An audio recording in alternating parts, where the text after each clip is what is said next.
As we come on the air, it is early Thursday in Gaza, a new day that comes at the end of a 6-day truce that has brought relative peace to the embattled territory in exchange for the release of Israeli hostages by Hamas.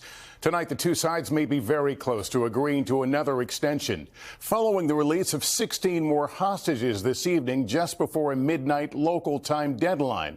Included in today's release, one American, a 49-year-old wife and mother. 8 other Americans remain held in Gaza.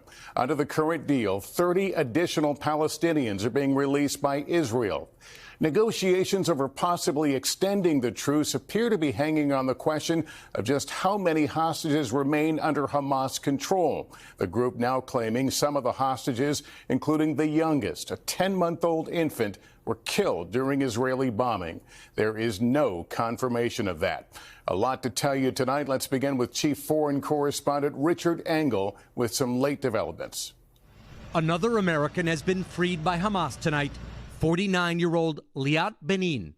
She works as a tour guide at Yad Vashem, Israel's Holocaust memorial, and was taken hostage from a safe room in her home on a kibbutz near Gaza, while her husband tried to fight off the Hamas attackers. Her husband remains a hostage. President Biden reacting tonight. Liat Benin is safe in Egypt. She's crossed the border. I talked with her mother and father. They're very appreciative, and things are moving well. She'll soon be home with her 3 children.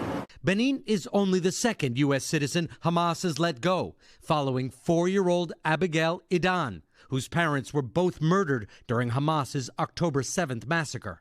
Also new tonight, Hamas released 2 18-year-old men, something the group said it would not do, considering all military-aged men and women potential soldiers.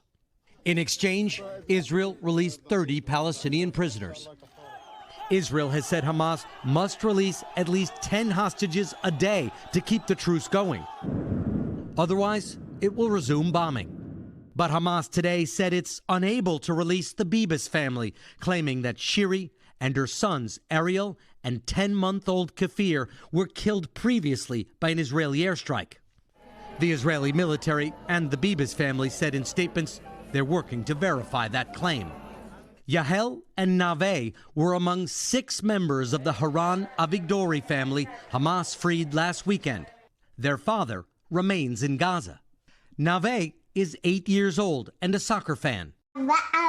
Yahel is 3 and has a big smile, but now only speaks in a whisper after being told by Hamas to stay quiet for 50 days, according to a relative, Shira Hebron. What has it been like for you and all the families each day waiting by the phone? Maybe they're on the list, maybe they're not on the list. Are they alive? Are they dead? What has this process been like for you? It's been a nightmare. It's been hell on earth, basically. Because, imagine that one day, you're just living your life, having a happy, large family, and then one day, in a couple of hours, it's completely shattered.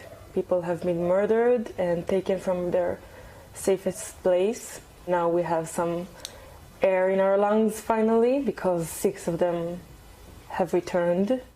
So, Richard, help us understand where things stand tonight about the possibility of extending the ceasefire.